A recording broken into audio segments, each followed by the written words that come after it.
Welcome back to my channel. പുതിയൊരു വീഡിയോയിലേക്ക് എല്ലാവർക്കും സ്വാഗതം. So day 2 in hospital. Okay, അതാണ് ഇന്നത്തെ വീഡിയോ. ഞാൻ ആദ്യം ലൈവ് വോയിസിലൊക്കെ ചെയ്യാമെന്ന് കരുതി കേട്ടോ. പിന്നെ ഹോസ്പിറ്റലിൽ ചെന്നപ്പോൾ അവിടുത്തെ ബഹളവും ഒക്കെ ആയപ്പോൾ പിന്നെ ലൈവ് വോയിസ് ശരിയല്ല, വോയിസ് ഓവർ ചെയ്യുന്നങ്ങ് ചെയ്തേക്കാമെന്ന് കരുതി കേട്ടോ. ഓക്കെ, വേദയ്ക്ക് ഇന്ന് എക്സാം ഉണ്ടായിരുന്നു. വേദ എക്സാമിന് രാവിലെ എല്ലാം വിട്ട് വീട്ടിൽ എനിക്ക് ഒരുപാട് ജോലി ഉണ്ടായിരുന്നു. ആ ജോലികളെല്ലാം തീർത്ത ശേഷം വേദയും എക്സാം കഴിഞ്ഞിട്ട് വേദയും വിളിച്ചുകൊണ്ട് ഞാൻ ഹോസ്പിറ്റലിലേക്ക് പോവാണ്. 12:30 വരെ വേദയ്ക്ക് എക്സാം ഉണ്ടായിരുന്നു. വേദയും വിളിച്ചിട്ടാണ് ഞാൻ പോകുന്നത്. കാരണം പിന്നെ ഞാൻ വേദ വിട്ടിട്ട് ഹോസ്പിറ്റലിൽ പോയിട്ട് പോകുമ്പോൾ കുറച്ച് സമയം ഇരിക്കുമ്പോൾ വേദയ്ക്ക് എക്സാം കഴിയും, പിന്നെയും വന്ന് വിളിച്ചിട്ടൊക്കെ പോകണം. അതുകൊണ്ട് എക്സാം കഴിഞ്ഞിട്ട് വിളിച്ചിട്ട് പോകാമെന്ന് പറഞ്ഞ് ഇങ്ങനെ നിൽക്കുകയാണ്. എക്സാം കഴിഞ്ഞ് വേദയെ വിളിച്ചിട്ട് വന്നു. വേദ മുകളിൽ ഡ്രസ്സ് ചേഞ്ച് ചെയ്യാൻ പോയിരിക്കുകയാണ്.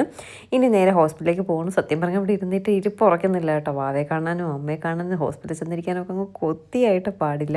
ഉച്ചയ്ക്ക് ലഞ്ച് ഉണ്ടാക്കിക്കൊണ്ട് പോവാം, അല്ലെങ്കിൽ ചപ്പാത്തിയും ചിക്കൻ കറിയൊക്കെ വെച്ചിട്ട് പോകാമെന്നൊക്കെ കരുതിയാണ്. ചപ്പാത്തി ഇപ്പോൾ ഉണ്ടാക്കാൻ എളുപ്പമുണ്ടല്ലോ, നമുക്ക് റൊട്ടി മേക്കർ ഉള്ളതുകൊണ്ട് പെട്ടെന്ന് ഉണ്ടാക്കാമല്ലോ എന്ന് കരുതിയാൽ നല്ലതാട്ടോ. സോഫ്റ്റായിട്ടൊക്കെ നമുക്ക് കിട്ടും. പക്ഷേ ഞാൻ ഉദ്ദേശിച്ച സാധനം കിട്ടണില്ലെന്നേ ഉള്ളൂ. അപ്പോൾ ഞാൻ ചപ്പാത്തിയും ചിക്കൻ കറിയൊക്കെ വയ്ക്കാമെന്ന് കരുതി. പക്ഷേ എനിക്ക് വീട്ടിൽ ഒരുപാട് ജോലി ഉണ്ടായിരുന്നു കേട്ടോ. എനിക്ക് ക്ലീനിങ്ങും അങ്ങനെയൊക്കെ കുറച്ച് ടോയ്ലറ്റൊക്കെ കഴുകാനുണ്ടായിരുന്നു. വീടൊന്ന് അടിച്ച് വാരി ഡോബി കൊണ്ട് വർക്ക് ചെയ്യിപ്പിക്കാനുണ്ടായിരുന്നു. അങ്ങനെ കുറച്ചേറെ പണികളുള്ളത് കൊണ്ട് എനിക്കൊന്നും വച്ചിട്ട് പോകാൻ പറ്റില്ല. കാരണം 12:30 ആകുമ്പോൾ എനിക്ക് വേദം വിളിച്ചിട്ട് പോകണമല്ലോ. അതുകൊണ്ട് പിന്നെ ഒന്നും നടന്നില്ല. അപ്പോൾ പോകുന്ന വഴിക്ക് ഞാൻ ചീമയ്ക്ക് കുറച്ച് എന്തെങ്കിലുമൊക്കെ സാധനങ്ങളൊക്കെ വാങ്ങാം കേട്ടോ. കുറച്ച് ഫ്രൂട്ട്സ്, നട്ട്സ്, അപ്പോൾ പാല് വേണമെങ്കിൽ ഇങ്ങനെയുള്ള സാധനങ്ങളൊക്കെ കഴിക്കണം. നട്ട്സൊക്കെ കഴിച്ചാൽ പാല് വരുമെന്ന് പറഞ്ഞിട്ട് അങ്ങനെ നട്ട്സൊക്കെ വാങ്ങുകയാണ്. ഫ്രൂട്ട്സ് ഓറഞ്ച് കഴിച്ചാൽ നല്ലതാണെന്ന് പറഞ്ഞിട്ട് ഓറഞ്ച് വാങ്ങുകയാണ്. പിന്നെ ആംബ്രോസിയിൽ കയറി ഞാൻ ക്രീം ബണ്ണ് വാങ്ങാനായിട്ട് കയറി. അവിടെ ചെന്നപ്പോഴേക്കും ക്രീം ബണ്ണില്ല, ഡോനറ്റില്ല, ഒന്നുമില്ല. എന്താ സംഭവം എന്ന് വെച്ചപ്പോൾ നമ്മുടെ ഗ്യാസിൻ്റെ ഇഷ്യൂ ഉള്ളത് കൊണ്ട് ഇതൊന്നും ഇപ്പോൾ ഇന്നലെ വന്നിട്ടില്ല എന്നാണ് ആ കുട്ടി പറഞ്ഞത് കേട്ടോ. അങ്ങനെ ആംബ്രോസിയെ കയറിയിട്ട് ഒന്നും വാങ്ങാണ്ട് തിരിച്ചിറങ്ങി. പിന്നെ അമ്മയ്ക്ക് പഴം വാങ്ങി. അമ്മയ്ക്ക് പഴമില്ലാത്തൊരു ജീവിതം ഇല്ല കേട്ടോ. 2 ദിവസമായിട്ട് പഴമൊന്നും കിട്ടുന്നില്ല. അപ്പോഴാണ് ഞാൻ അമ്മയ്ക്ക് എന്ത് വാങ്ങുമെന്ന് വിചാരിച്ചപ്പോഴാണ് ആ പഴം വാങ്ങിച്ചുകൊണ്ട് പോകാമെന്ന് പറഞ്ഞിട്ട് അമ്മയ്ക്ക് പഴം, ചീമയ്ക്ക് ഓറഞ്ച് അതൊക്കെ വാങ്ങിയിട്ട് PRS ഹോസ്പിറ്റലിൻ്റെ തൊട്ട് ഫ്രണ്ടിലായിട്ട് ഈ നൊങ്ക് ജ്യൂസ് കിട്ടുന്ന കടയുണ്ട് കേട്ടോ. അപ്പോൾ അവിടെ കയറി ആ നൊങ്ക് ജ്യൂസ് കൊണ്ട് ചീമയ്ക്ക് വാങ്ങുകയാണ്. ചീമയ്ക്ക് ഭയങ്കര ഇഷ്ടമാണ്. അപ്പോൾ പൈനാപ്പിൾ നൊങ്ക് ജ്യൂസാണ് വാങ്ങുന്നത്. കരുക്ക് വാങ്ങിയിട്ട് പോകാൻ നോക്കിയപ്പോൾ എല്ലാവരും വരുന്നവരും പോകുന്നവരും ഒക്കെ കരുക്ക് വാങ്ങുന്നുണ്ട്. അപ്പോൾ പിന്നെ ചീമയ്ക്ക് നൊങ്ക് ഇഷ്ടമാണല്ലോ, തൊട്ടടുത്ത് നൊങ്കുണ്ടല്ലോ എന്ന് എഴുതിയിട്ടാണ് നൊങ്കൊക്കെ വാങ്ങിച്ചത് കേട്ടോ. എന്നിട്ട് ഞാൻ ഹോസ്പിറ്റലിൽ വന്നു. വന്നതും ഒരു സമാധാനം കിട്ടി കേട്ടോ. കൊച്ചിനെ കണ്ടല്ലോ, അമ്മയെ കണ്ടല്ലോ എന്നൊക്കെ ഉള്ളൊരു സന്തോഷ സമാധാനം. അപ്പോഴേക്കും എനിക്ക് ഹാൻഡ്സ് മാജിക് ബൈ മീനു എന്ന് പറഞ്ഞുള്ള ഇൻസ്റ്റാഗ്രാം പേജിൽ നിന്ന് കുറച്ച് ക്രോഷേ പ്രോഡക്ട്സും ക്രോഷേ ഷൂസും പിന്നെ ഹാൻഡ് എംബ്രോയിഡറി വർക്കെല്ലാം ചെയ്തിട്ടുള്ള കുറേ കുഞ്ഞുടുപ്പുകളും ഒക്കെ വന്നിട്ടുണ്ടായിരുന്നു കേട്ടോ. ഭയങ്കര ബ്യൂട്ടിഫുൾ ആയിട്ടുള്ള കുറച്ച് പ്രോഡക്റ്റ്സ് ആയിരുന്നു. അതെല്ലാം കൊണ്ടുവന്ന് ഞാൻ അപ്പോഴേ ബേബിക്ക് കൊടുത്തു. മുന്നേ ഒക്കെ വന്നതെല്ലാം ഓൾറെഡി കൊണ്ടുവന്നിട്ടുണ്ട്. അപ്പോൾ ഇപ്പോൾ വന്നത് ഇതും കൂടി കൊടുത്തു കേട്ടോ. ഇപ്പോൾ ബേബിക്ക് ആവശ്യമുണ്ടല്ലോ. അപ്പോഴേക്കും വേദിയുടെ ഫ്രണ്ട് അരുന്ധതി ഒരു കുഞ്ഞ് കലണ്ടറെല്ലാം ബേബിയുടെ ഡേറ്റ് ഓഫ് ബർത്ത് ഒക്കെ വെച്ചിട്ട് അവൾ സെറ്റ് ചെയ്തിട്ട് വന്നു കേട്ടോ. പിള്ളേർക്ക് എക്സാം ടൈമിൽ ഇതൊക്കെയാണോ പരിപാടി എന്നപ്പോൾ ഞാൻ ആലോചിച്ചു കേട്ടോ. ഇന്ന് വേദയ്ക്ക് സ്കൂൾ അടച്ചു, രക്ഷപ്പെട്ടു. അപ്പോഴേക്കും വേദ അത് എന്തൊക്കെയോ സാധനങ്ങൾ എന്നെ പോലും കാണിച്ചില്ല കേട്ടോ. ചീമയെ കൊണ്ടുവന്ന് ഇങ്ങനെ കാണിക്കുകയാണ് മെഡലും ആ സർട്ടിഫിക്കറ്റും ഒക്കെ. അപ്പോൾ നോക്കിയപ്പോൾ ഇതിനിടയ്ക്ക് അവളൊരു എക്സാം എഴുതിയിട്ടുണ്ടായിരുന്നു. ഞാൻ അറിഞ്ഞില്ല സത്യം പറഞ്ഞാൽ. ഞാൻ ഇപ്പോഴാണ് അറിയുന്നത് അവൾക്ക് A+ ആ എക്സാമിന് ഉണ്ടായിരുന്നു. അതിൻ്റെ മെഡലും സർട്ടിഫിക്കറ്റും ഒക്കെ കിട്ടിയിട്ടുണ്ട് കേട്ടോ.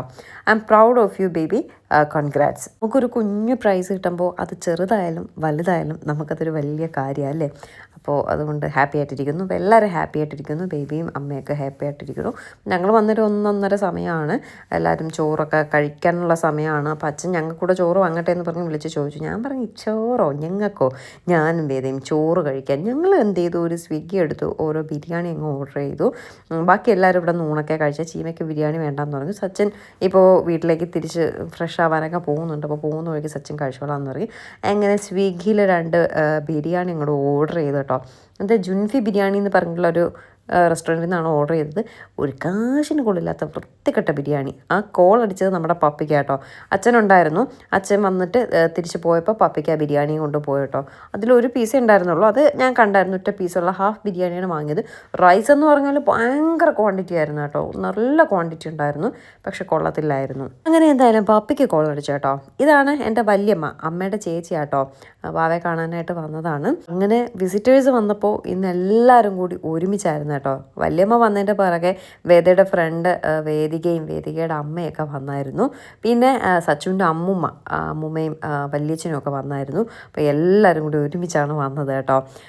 ഇത് ഞാൻ കുഞ്ഞിന് എന്താണ് ഈ ഡയപ്പേഴ്സ് വയ്ക്കുന്നതിന് പകരം കോട്ടൺ ക്ലോത്ത് വയ്ക്കാമെന്ന് പറഞ്ഞിട്ട് കോട്ടൺ ക്ലോത്തെല്ലാം നമ്മൾ കൊണ്ടുവന്നിട്ടുണ്ടായിരുന്നു. അതിനെ കട്ട് ചെയ്ത് ബേബിക്ക് വയ്ക്കുകയാണ്. കാരണം ഞങ്ങൾക്ക് ആർക്കും പാമ്പേഴ്സ് അങ്ങനെയുള്ള കാര്യങ്ങളൊന്നും സ്നാഗി അങ്ങനെയൊന്നും വയ്ക്കുന്നത് ഇഷ്ടമല്ല. വേദയ്ക്കും വച്ചിട്ടില്ല. വേദയ്ക്ക് ഹോസ്പിറ്റലിൽ നിന്ന് അവർ വച്ച് തന്നിട്ടുണ്ടായിരുന്നു. അതിനുശേഷം വേദ യൂസ് ചെയ്തിട്ടേ ഇല്ല. ഈ കോട്ടൺ ക്ലോത്ത് തന്നെയാണ് യൂസ് ചെയ്തിട്ടുള്ളത്. ട്രാവൽ ചെയ്യുമ്പോഴും ഈ കോട്ടണിൽ അതുണ്ടാവുമല്ലോ, അതൊക്കെയാണ് യൂസ് ചെയ്തുകൊണ്ടിരുന്നത്. വേദ അങ്ങനെ യൂറിൻ പാസ് ചെയ്യത്തില്ലായിരുന്നു. കാരണം കുഞ്ഞിൽ മുതൽ വേദ ഇടയ്ക്കിടയ്ക്ക് ഇങ്ങനെ എടുത്ത് കാണിക്കുമായിരുന്നു. അപ്പോൾ അങ്ങനെ യൂറിൻ പാസ് ചെയ്ത് ശീലമായിട്ട് അങ്ങനെ കാണിച്ചാൽ മാത്രമേ വേദ യൂറിൻ പാസ് ചെയ്യത്തുള്ളായിരുന്നു. അല്ലാതെ പാമ്പേഴ്സിലോ ഒന്നും വല്ലപ്പോഴൊക്കെ പാസ് ചെയ്യും, കുറച്ചൊക്കെ പാസ് ചെയ്യും. അങ്ങനെ ഒരുപാട് അങ്ങനെ പാസ് ചെയ്യത്തില്ലായിരുന്നു കേട്ടോ. അതുകൊണ്ട് പാമ്പേഴ്സ് വയ്ക്കത്തുമില്ലായിരുന്നു. പാമ്പേഴ്സ് വെച്ചാൽ വേദ അതിൽ യൂറിൻ പാസ് ചെയ്യില്ലായിരുന്നു. അതുകൊണ്ട് നമ്മുടെ ഈ ബേബിക്കും അങ്ങനെ തന്നെ ശീലിപ്പിക്കാനാണ് നമുക്കിഷ്ടം. ചീമയും പാമ്പേഴ്സോ സ്നഗ്ഗിയോ ഒന്നും വാങ്ങിച്ചിട്ടില്ല. എല്ലാം കോട്ടൺ ക്ലോത്തിൽ വരുന്ന സാധനങ്ങളൊക്കെയാണ് വാങ്ങിയിട്ടുള്ളത്.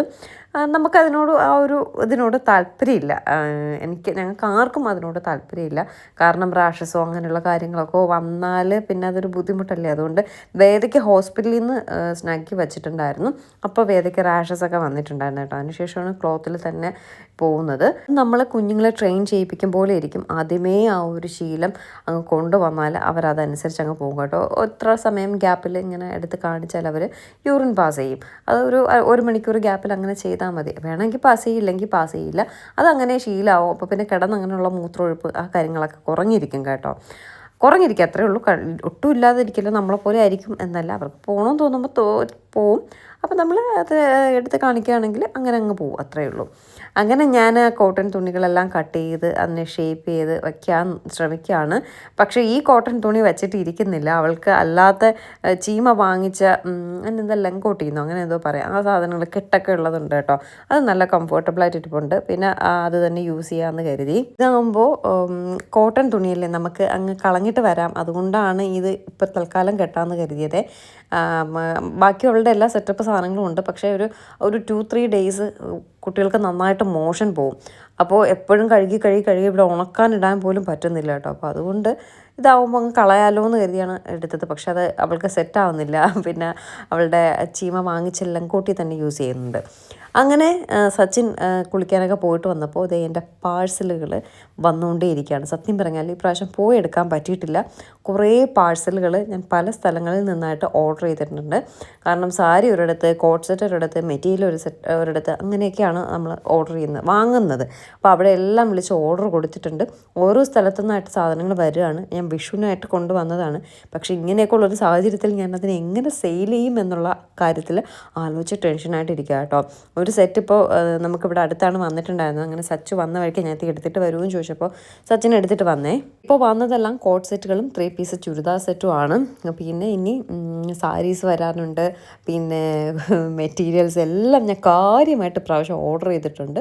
പക്ഷേ ഇതെല്ലാം ഇനി എനിക്ക് അതിനുള്ള ടൈം കിട്ടും. വിഷു കളക്ഷനായിട്ട് കൊണ്ടുവന്നതാണ്. എന്ത് ചെയ്യും എന്നുള്ള ഒരു ഇരിക്കുകയാണ്. ഇത്രയും ദിവസവും ഞാൻ ഇങ്ങനെ എടുത്തിട്ടില്ല. ഇപ്പോൾ പെട്ടെന്ന് ചെന്ന് ഈ ഒരു 2 ഘട്ട പരുവത്തിനെടുത്ത് അങ്ങനെ ഞാൻ എന്ത് ചെയ്യുമെന്നുള്ളൊരു ആലോചനയിലിരിക്കുകയാണ്. സമയം കണ്ടെത്തി ചെയ്യണം. കാരണം വസ്ത്രം വന്നാൽ പിന്നെ എനിക്ക് നിന്ന് തിരിയാൻ പറ്റത്തില്ല കേട്ടോ. മെസ്സേജസും കാര്യങ്ങളും ഒക്കെ ഇങ്ങനെ ഞാൻ പറഞ്ഞില്ലേ, സെയിലായാലും ഇല്ലെങ്കിലും മെസ്സേജസ് വരും, അതിന് റിപ്ലൈ കൊടുക്കണം. അപ്പോൾ നമുക്കതിനൊന്നിനും സമയം കിട്ടില്ല. ആകെ ഞാൻ വട്ടായിരിക്കുകയാണ് കേട്ടോ. ഇപ്പോൾ ഇന്നത്തെ വീഡിയോ എന്തായാലും ഒരു കുഞ്ഞ് വീഡിയോ ആണ്. കാരണം വീഡിയോസ് ഒന്നും എടുക്കാൻ തോന്നുന്നില്ല കേട്ടോ. വാവ എപ്പോഴും ഉറക്കമാണ്. പാൽ കുടിക്കാനാണ് ആൾക്ക് ഭയങ്കര ബുദ്ധിമുട്ട്. ഒരു പ്രശ്നമില്ല കേട്ടോ. അവൾ ഉറങ്ങുമ്പോൾ അവളെ ശല്യം ചെയ്യാൻ പാടില്ല. ഉണർന്നിങ്ങനെ നോക്കിക്കൊണ്ട് കിടക്കും. 2 തട്ട് തട്ടുമ്പോൾ കുഞ്ഞുവാവ ഉറങ്ങും. അല്ലെങ്കിൽ നമ്മളെടുത്ത് കയ്യിലൊക്കെ വെച്ചിരുന്നാൽ അങ്ങനെ ഉറങ്ങിക്കോളും. പക്ഷെ പാൽ കുടിക്കാൻ ആളെ വിളിക്കരുത്, പാൽ കുടിക്കത്തില്ല. അപ്പോഴുള്ള കരച്ചിൽ മാത്രമേ ഉള്ളൂ കേട്ടോ. 2 ദിവസം കൂടി കഴിയുമ്പോൾ ആയിരിക്കില്ല, ചിലപ്പോൾ രാത്രിയൊക്കെ ഭയങ്കര കരച്ചിലായിരിക്കും. ഇന്നലെ 12 മണി വരെ ഉറങ്ങി. അത് കഴിഞ്ഞിട്ട് ഉറങ്ങിയില്ല എന്നൊക്കെ അമ്മ പറഞ്ഞത് കേട്ടോ. ചെറിയ രീതിയിൽ വൊമിറ്റൊക്കെ ചെയ്തു. അതെല്ലാം ന്യൂ ബോൺ ബേബീസിനൊക്കെ ഉള്ള വൊമിറ്റിങ്ങും കാര്യങ്ങളൊക്കെയാണ്. അതൊന്നും കുഴപ്പമില്ല എന്ന് പറഞ്ഞു. വേറെ കുഴപ്പമൊന്നുമില്ല കേട്ടോ, നന്നായിട്ട് ഇരിപ്പുണ്ട്. ഇത് സച്ചിൻ്റെ ബ്രദറിൻ്റെ വൈഫാണ് മീനാക്ഷി വർക്ക് ചെയ്യുന്നുണ്ട്. ജോലിയെല്ലാം കഴിഞ്ഞിട്ടാണ് വന്നത്. പിന്നെ അങ്കിളും അതിൻ്റെയൊക്കെ രാവിലെ മുതലേ ഉണ്ട് കേട്ടോ. എല്ലാവരും ഇങ്ങനെ കാര്യമൊക്കെ പറഞ്ഞൊരു 8-9 മണി വരെയൊക്കെ ഇരുന്നു. എന്നിട്ട് ഞാനും വേദയും ഞങ്ങളെല്ലാവരും ഇറങ്ങി. സച്ചിനും അമ്മയാണ് ഇവിടെ നിൽക്കുന്നത്. ഇപ്പോൾ നാളെ ഡിസ്ചാർജ് ആവുമെന്ന് പറയും. കാരണം വേറെ കുഴപ്പങ്ങളോ കാര്യങ്ങളോ ഒന്നുമില്ല. എന്തെങ്കിലും ഉണ്ടെങ്കിൽ നാളെ പിന്നെ ഡിസ്ചാർജ് ആവത്തില്ല. വേറെ കുഴപ്പമൊന്നും ഇല്ലാത്തതുകൊണ്ട് നാളെ ഡിസ്ചാർജ് ആവും കേട്ടോ. അപ്പോൾ അങ്ങനെ നമ്മളെ വാവയും കൊണ്ട് നാളെ നമ്മൾ വീട്ടിൽ പോവും. ഞാൻ പറഞ്ഞില്ലേ വീഡിയോസ് ഒന്നും എടുക്കാൻ തോന്നുന്നില്ല. അങ്ങനെ വേദയാണെങ്കിൽ ഇങ്ങനെ നോക്കിക്കൊണ്ടിരിക്കും. വേദയ്ക്ക് ഇങ്ങനെ എടുക്കാൻ തോന്നുന്നുണ്ട്. വേദയ്ക്കാണെങ്കിൽ എന്ത് ചെയ്യണമെന്നറിയില്ല. അങ്ങ് വീട്ടിൽ ചെന്നിട്ടായിരിക്കും. ഇവിടെ ഇപ്പോൾ എല്ലാവരും ഒക്കെ നിൽക്കുന്നുണ്ട്, ഒരു ചെറിയൊരു ഇതൊക്കെ കാണും. വീട്ടിൽ ചെന്നിട്ട് ഇനി വാവയുടെ അടുത്തൊന്നും മാറത്തില്ല കേട്ടോ. പിന്നെ ആൾ പെട്ടെന്ന് ഞെട്ടി ഞെട്ടി ഉണരും. ഒരു ചെറിയ ശബ്ദം കേട്ടാലും ഞെട്ടി ഞെട്ടി ഉണരുന്നുണ്ട് കേട്ടോ. പക്ഷേ ആളൊക്കെയാണ്. എന്തായാലും നമ്മുടെ വീഡിയോസൊക്കെ കണ്ട് സപ്പോർട്ട് ചെയ്യുന്ന എല്ലാവർക്കും ഒരുപാട് താങ്ക്സ് ഉണ്ട് കേട്ടോ. ഒരുപാട് സന്തോഷമുണ്ട്. വാവേ നമുക്കൊരു 28 ദിവസം, ഇനി 28 ദിവസമല്ല, ഒരു 26 ദിവസം വെയിറ്റ് ചെയ്താൽ മതി, നമുക്ക് കാണാം കേട്ടോ. അപ്പോൾ പുതിയൊരു വീഡിയോ ആയിട്ട് ഉടനെ കാണാം. Tata, bye bye.